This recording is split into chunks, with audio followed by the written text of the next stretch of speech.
It was the bitter cold of January 1971 when the Perron family moved into their new home in Harrisville, Rhode Island.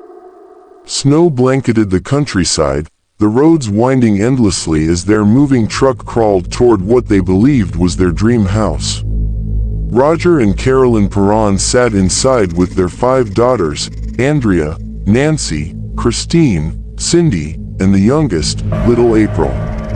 The farmhouse they had bought had stood since 1736, surrounded by more than 200 acres of land. It looked perfect from the outside, quiet, secluded, and filled with the rustic charm of a New England dream.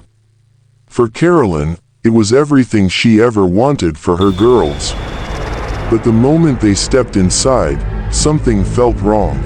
The air was different, colder than the winter outside, heavier somehow, as though the house itself was holding its breath. The first to notice was April. She stopped in her tracks, staring into the corner of the living room with wide, unblinking eyes.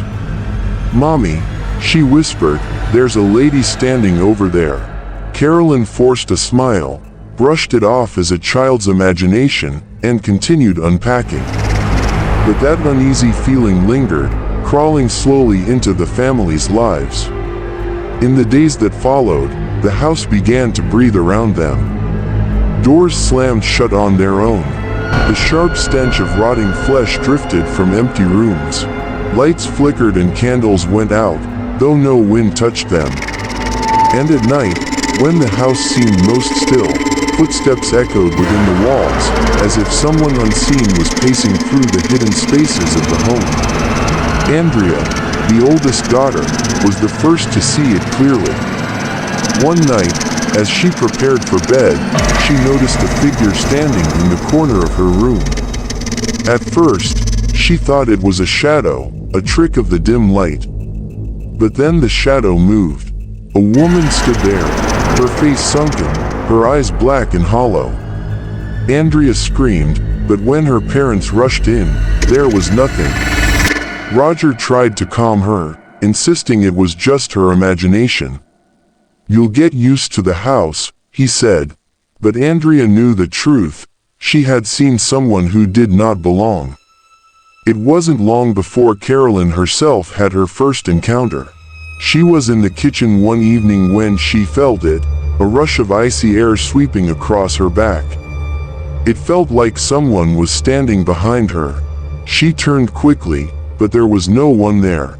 For a moment she tried to ignore it, to pretend it was nothing, but then she saw it, a pan sliding slowly across the counter, moving as though guided by invisible hands, before crashing to the floor. Her heart raced. In that instant, she understood what Andrea had felt. Something was in the house with them. The nights grew longer, filled with unease. The Perrons had come searching for peace, but they had found something else entirely. The house was alive, its walls steeped in whispers of its violent past. It carried secrets older than the family could imagine. And when Carolyn spoke to a neighbor about the property, the woman's words chilled her to the bone. "That house has always been like this," she said quietly. "You're not alone there. You'll never be alone." It was only the beginning. The strange events began to escalate. At first, the family tried to laugh them off. A door slamming here, a draft there, perhaps just quirks of an old farmhouse. But the house was not interested in staying silent. Each night grew heavier, each day stranger than the last. The children would wake screaming, claiming to have felt hands tugging at their blankets, icy fingers brushing against their skin. Cindy, the shy one, cried to her mother that voices whispered to her at night, urging her to come join us in the dark. Carolyn tried to comfort her, but the look in her daughter's eyes told her it was more than just bad dreams. Little April, the youngest, began speaking to someone that nobody else could see. She would sit in the corner of her room, her small hands cradling the air as if holding an invisible friend. When Carolyn asked who she was talking to, April simply smiled and said, "My friend." He says this was his house before. Carolyn's heart sank, but she didn't press further.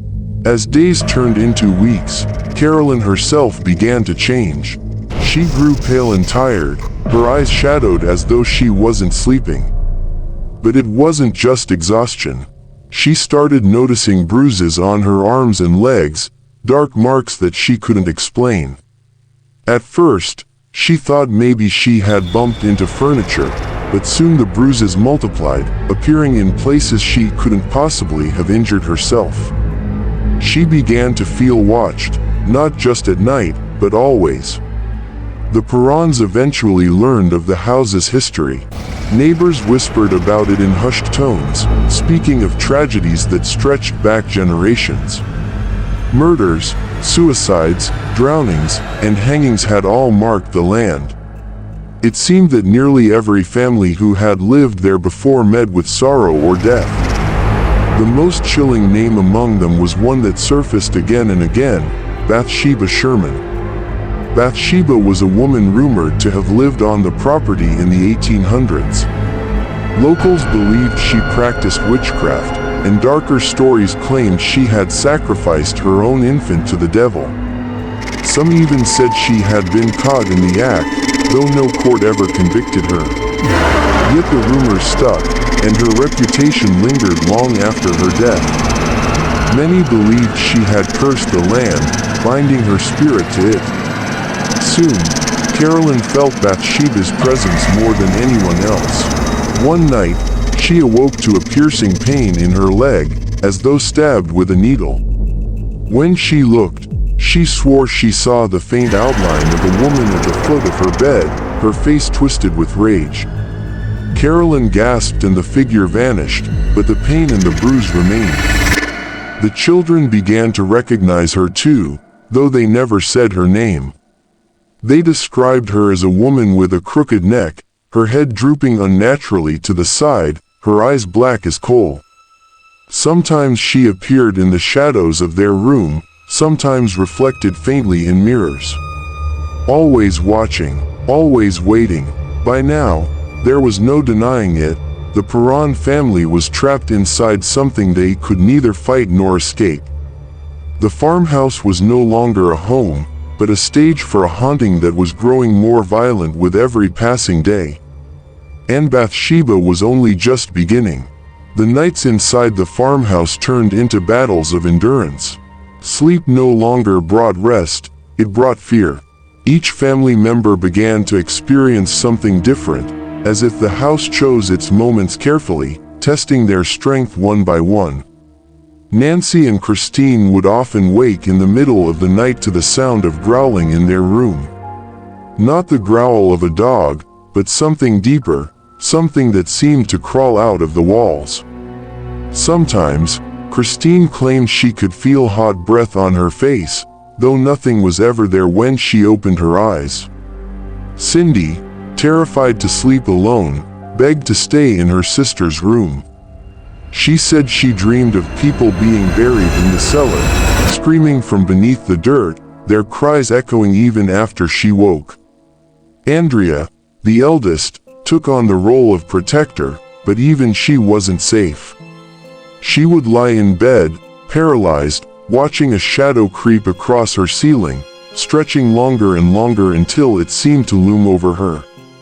Once, she swore she felt the mattress sink beside her, as though someone invisible had sat down. She didn't dare move until morning, but it was Carolyn who bore the worst of it. She had always felt the brunt of Bathsheba's rage, as if the spirit had chosen her as its target. The bruises continued to appear, darker and deeper each time. Sometimes she would feel sudden, sharp pains, like needles piercing her skin, only to discover new marks moments later.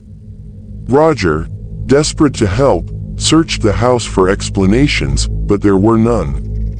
The house was making war against his wife, and he was powerless to stop it. One night, as Carolyn folded laundry, she felt the air shift. It grew heavy, suffocating, and before she could react, the stench of rotting flesh filled the room. She turned and saw her, the figure of a woman, twisted and rotted, her head drooping unnaturally, eyes burning with hatred. Before Carolyn could scream, the apparition rushed at her. Carolyn collapsed, choking, convinced invisible hands were tightening around her throat. When Roger found her moments later, she was gasping for breath, clutching at her neck, tears streaming down her face. The entity had shown her its full power. From that night forward, Bathsheba made her presence undeniable. Carolyn began to lose energy, her once bright personality drained into exhaustion. The girls watched their mother fade, and fear consumed them. At times, Carolyn would speak in a voice that wasn't hers, low and guttural, words spilling out that none of them understood. It was as though something was pushing its way inside her, trying to take hold. The farmhouse became a nightmare that never ended. Daylight offered no safety, only the illusion of it. Shadows stretched unnaturally long, doors locked themselves, and objects would fly from shelves without reason. The family no longer felt like they were living in a home. They were prisoners, trapped with something ancient and merciless. Roger knew he could not protect his family alone. Carolyn begged him to find help, her voice trembling with fear.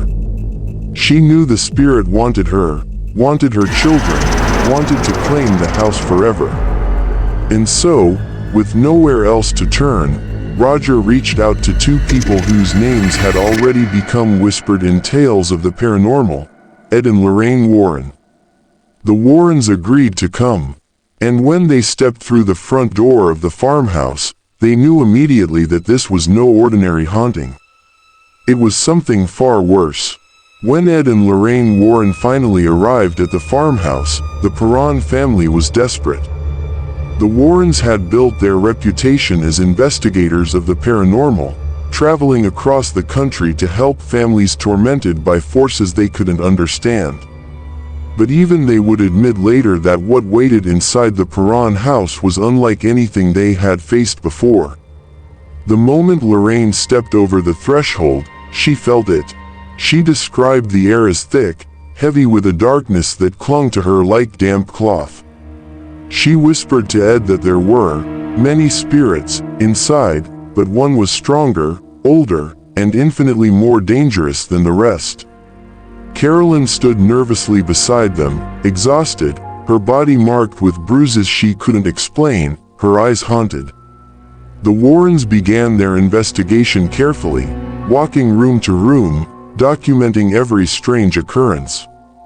They spoke with the children, who told them about shadows moving on their ceilings, about a woman with a twisted face watching them from the corners, about voices that whispered to them in the night. Lorraine, sensitive to spirits, saw more than the family realized.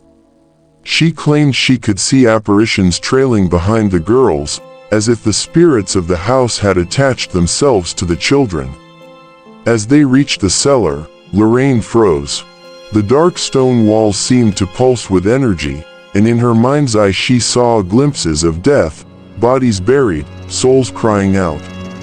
She turned to Ed and told him this place was a portal, a gathering ground for the dead, and at its center was Bathsheba. The Warrens explained to the Perrons that Bathsheba Sherman had been accused of witchcraft during her life in the 1800s, accused of sacrificing an infant to Satan. Though she had never been convicted in court, the townspeople believed she had cursed the land before her death. Now her spirit roamed the farmhouse, clinging to it with fury, seeking to destroy whoever dared to live there. But the Warrens also uncovered more. Bathsheba wasn't the only soul tied to the property. Over the centuries, the house had been the site of suicides, murders, and drownings. Lorraine described seeing a young woman hanging from the rafters, a man's body crushed in the fields, children lost in the pond behind the house. The land itself seemed poisoned by tragedy, feeding the power of whatever lingered there. Ed grew concerned for Carolyn most of all. Bathsheba had chosen her, fixated on her, perhaps because she was a mother, perhaps because she was vulnerable. Carolyn described moments of losing time, of feeling as though someone else had slipped inside her body, pushing her thoughts aside. The Warrens knew the signs. This was more than a haunting. It was the beginning of a possession. That night, as the Warrens prepared to leave, Lorraine took Carolyn's hands and looked into her weary eyes. "You must understand," she said softly, "this entity doesn't want to scare you. It wants to claim you. And it will not stop." The farmhouse was no longer just a haunted house. It was a battlefield, and the war had only just begun.